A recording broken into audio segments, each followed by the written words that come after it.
Hey, welcome to day 2 of our Infinite Growth Challenge. I'm your host, Rachel Ngom, and I'm so excited to dive in today all about talking about the fear of failure. First of all, I am so proud of you for showing up and doing your homework and being here on day 2. Like, you are showing up and doing what you said you were going to do. So congratulations. What has your biggest takeaway from day 1? And I want to give you guys some shout outs as well.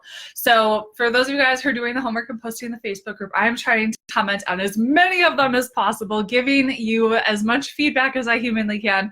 There's almost 3,000 of you registered for the challenge. So you'll see someone on our team also helping out. Hey Jada, hey Michelle, welcome you guys. Okay, let's give Honey a shout out. So she said one thing that she has a fear of is public speaking. And what she's going to do to get over it is she signed up for a public speaking slot at a public event in October. I am so proud of you. So that's actually something that I had a big fear of as well. I did not like getting up in front of people. Public speaking, no, definitely did not. So what I did was I signed up for Toastmasters. If that's a fear of yours, sign up for Toastmasters. They have them all over the country, probably all over the world, because I know some of you guys are international, but just look up Toastmasters in your area, you'll find it. So I did that.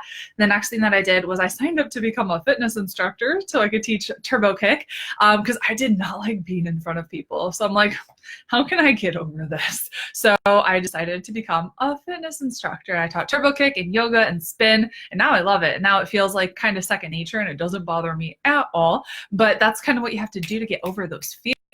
Hey, Elsie. Okay, talk to me, guys. What's been your biggest takeaway from yesterday? Did anyone have a breakthrough where you're just like, whoa, I did not know that was holding me back? Hey, Renee. I want to give a shout out to Rachel. She said, I need to get my website up and running. I've been procrastinating on it so long because I can't get it the way I want. I don't have the funds contacts to outsource it. And she said, I'm going to get a simple homepage and about page finished and live by the weekend. The rest I can add to going forward. So amazing. I'm so proud of you for just getting it done. Done is better than perfect. So put it out there. You can always go back and make it better as you go. And for those of you guys who you know you need a website and you need help with it, go check out Ashley Kaplan. She's one of my clients and she's so good. She's actually redoing our website and my dad's company's website. Like, hire her. If getting a website done is like something you know you need to do, but you have no idea how to do it and tech stresses you out, she has a course if you want to learn how to do it, but otherwise just hire her, have her do it. All right. Hey, Christy from Georgia. Hey, you guys. All right, and last shout out. No, I have two. No, I have a few more shout outs. Laura said, I know I need to be getting on video regularly and open up and be vulnerable to my followers. She said, I'm going to start doing a video every day, just short one-take videos. Amazing. And so for those of you who are saying what you declare to do, I want you to be very specific on what it is. Not, I'm going to finish my website sometime, or I'm going to go live whenever. Like, I want you to actually get specific here, which we'll dive into deeper actually tomorrow when we talk about goal setting. But I want to know what action you're taking by when. So what you're doing by when. We have to have a deadline. So important. Thank you, Michelle, for posting Toastmasters.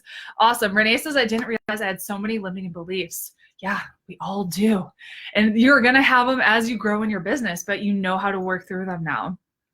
Okay, let's give Penny a shout out. So she said, I have several blog posts that are 3/4 of the way complete. Instead of completing them and posting, I start another. Find an excuse as to why it's not finished or watch another YouTube video.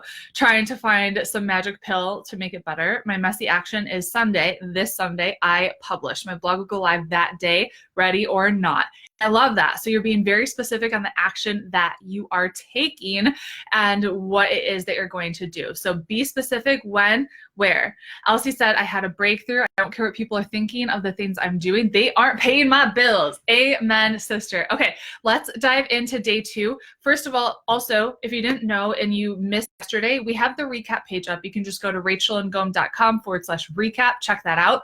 And we also have the audio from this content on our podcast, the She's Making an Impact podcast. Are you subscribed to our podcast? By the way, comment if you are. If you're not, go do that. We have there that's really going to help you. And then we also have our bonus Q&A in that Facebook group as well. Okay, so let's talk about failing forward. And a really good book that I'll be mentioning around this is John Maxwell's book, Failing Forward. I have learned so much from that man. We're going to be talking about a few of his books because he's written like 90 of them. He is just a machine. But a lot of times, tell me if this is you, you get started doing something, but you don't finish. You quit, you stop. And a lot of times we have that fear, we have that uncertainty, we have doubts. And a lot of times we have that fear of failure of what if it doesn't work? What if they don't like it? What if this fails? And I want you to ask yourself, how long can you let the fear of failure hold you back? And this is something that we're actually going to flip in your brain. I don't want failure to be something that you shy away from. Failure should be something that you actually pursue. Okay? So the thing that separates people who are high achievers from average people is their response to failure and the way that they actually pursue failure. So you can let failure stop you. You can let it hold you back. You can continue to play small, or you can use it as a lesson and a stepping stone to something bigger and something better. Because the people who have never made a mistake take orders from the ones who do. Okay, so let me see. This is from John Maxwell's book, Failing Forward. Okay, so he said, when you see KFC, you don't see that Colonel Sanders got rejected over 1,000 times. 1,000 times. Before he had his big break. Do you think by like door 900 of knocking on, like, do you want to try my chicken? And they said no, would you have given up? He knew he had something good, so he kept going 1,000 times. That Walt Disney's first venture, Laugh-O-Gram Studios, went bankrupt due to his lack of ability to run a successful business. Or that Vincent van Gogh only ever sold one painting in his life, pinning him a failure as an artist. Like Albert Einstein said, failure really is just success in progress. If you'd rather not fail, you will probably never succeed. So we really need to make sure that we reframe the way that we see failure. So John Maxwell says, the essence of man is imperfection.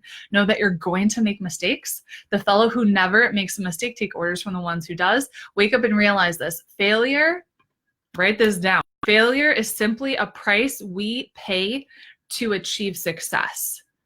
Failure is simply a price we pay to achieve success. Hope you write that down. That should be like an Instagrammable quote right there. And then Thomas Watson said, would you like me to give you a formula for success? It's quite simple, really. Double your rate of failure. You're thinking of failure as the enemy of success, but it isn't at all. You can be discouraged by failure, or you can learn from it. So go ahead and make mistakes all you can, because remember, that's where you'll find success on the far side. And who knows Sarah Blakely? She's the founder of Spanx. And this is actually something that I loved when I started learning just about her and her story and all of this. So she said that my dad actually encouraged us to fail growing up. He would ask us what we failed at that week. And if we didn't have something that we failed at, he would be disappointed. And she said it changed my mindset at an early age that failure is not the outcome. Failure is not trying. And I'll repeat that. Failure is not the outcome. Failure is not trying. Don't be afraid to fail. So today's assignment is, what's the one thing that you absolutely need to do in your business, but you're scared? What's that one thing? Is it going live, publishing your blog post? What is it that's making you scared right now? And then tell us how you're going to take fast, messy action to get over the fear. Maybe you're going to fail so you can eventually succeed. And when you write out number 2, I want to know exactly, specifically what you're going to do and specifically when. So Friday, 12 o'clock, it's in my calendar. I'm going live on Facebook. Like, it's got to be in your calendar, set in stone. This is what's happening at the state. If you don't, it's probably not going to happen. Okay. Really, really important. So I am granting you permission to take messy action and to just move. Okay, so share your day 2 assignment in the She's Making an Impact community with the hashtag IGC, hashtag day 2. Okay, and tomorrow we're talking all about goal setting, and this will blow your mind. It is so good. Most people do it wrong, so make sure you don't miss it. And reminder that we're giving away $1,000 towards any of our online courses. So to be entered to win, what you got to do is make your Instagram account public, and then maybe you share one of the quotes that I posted today, one of your biggest takeaways, your assignment. whatever it is. So I know you're actually doing the work. You're showing up. You're here with us. Tag me at She's Making an Impact. Use the hashtag She's Making an Impact all 5 days of the challenge for your chance to win. Okay, let me get caught up on comments, and we got some time for Q&A. Lindsay says, subscribe, listen to every single episode of the podcast. Thank you. Michelle just posted the recap page as well, rachelandgom.com/recap. You're welcome, the Spyglass experience. Kathy says, amazing. Love him. The book that I'm reading right now from him is Leadership. If you follow me on Instagram, I've been posting quotes about it. It's one of his newest books, and I've read so many of them. They're all so good. Karina says, I've attended a masterclass on the 15 Invaluable Laws of Growth. I think on the last day we're talking about that book, because that book changed my life. The 15 Invaluable Laws of Growth by John Maxwell. If you haven't read that one, read it. I know I'm giving you so many book suggestions, but if you want to grow, you need to fill your mind with the good stuff. And so ideally we're going to spend less time on Netflix and doing all the other crap that we're always doing, right? And more time like feeding our actual brains, right? Thanks, Michelle, for posting John Maxwell's link. Sandra says, my struggle is the tech side, can't get my website up properly, can't figure out how to link to Pinterest, afraid to go live, can't afford to pay for help. That's a limiting belief that you can't afford to pay for help. So switch it. How can you figure this out? So right now you have a story of, I can't figure this out. This is hard. I can't afford it. Change it. How can I figure this out? What am I missing? How can I afford to get someone to help me? And trust me, get resourceful. There's a way. There is a way. Imani says Formula 409 took 408 times to get the formula right. See? See. Yes. So good. Okay. Helen says, love the idea of celebrating failure. Sarah says, WordPress or what other sites to use for a blog? WordPress. WordPress. Own your site. WordPress. I have basic instructions on how to set up a blog. If you just Google Rachel and Ngom, how to start a blog. Awesome. Okay, Spyglass Experience has a question. Pinterest now has sections, topics. Do you recommend organizing in this manner? Do you know how this changes appearance in the search criteria? It doesn't do anything yet in terms of search on Pinterest, of Pinterest actually grabbing that data. Right now, it's just for you if you want to keep your brain organized. So if that's your jam, go for it. I ain't got time for that. So it's totally up to you. Okay, hit me up with your questions. This is your time. We got 8 minutes. Anything, ask me anything. Could be about the homework, could be about Pinterest, could be about blogging. I know some of you guys were talking about launching an online course, which is something I can totally help you with. That's what we're going through in Activate. Don't create the course before you launch it. That's like one of the biggest things I see people making. So that would be a huge, huge piece of advice for you.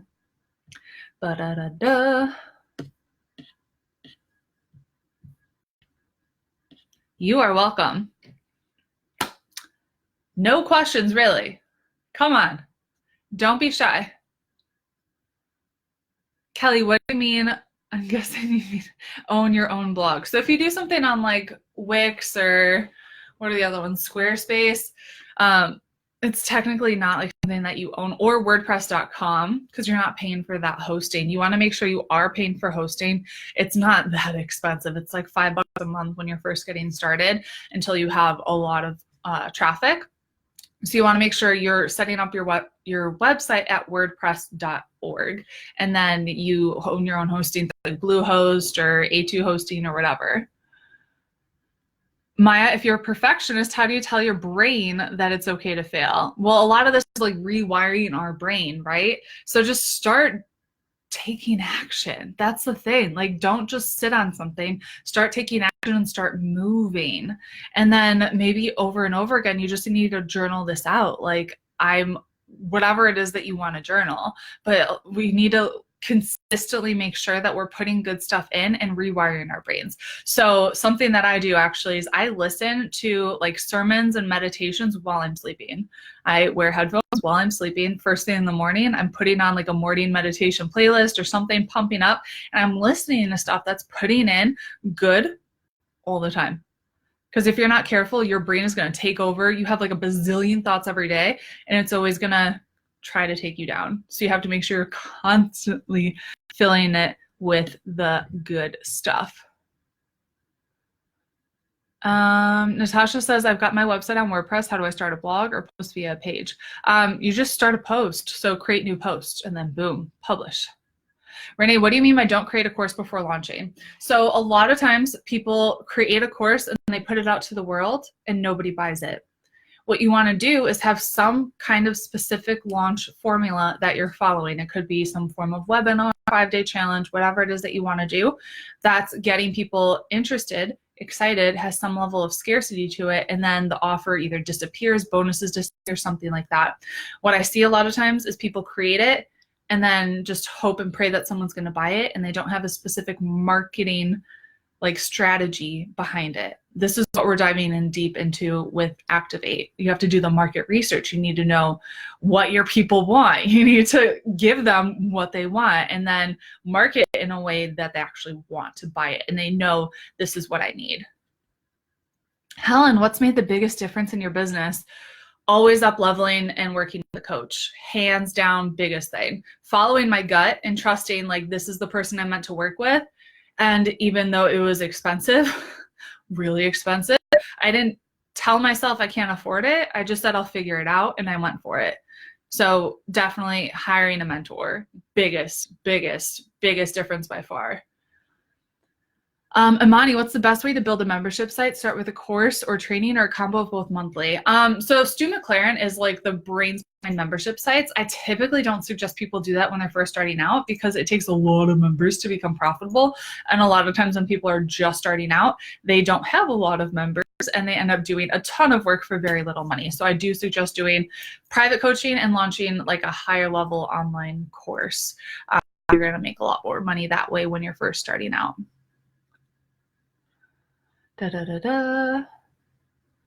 Catherine, my tech person set me up in HubSpot. Expenses at mine. I'm not sure what you're asking.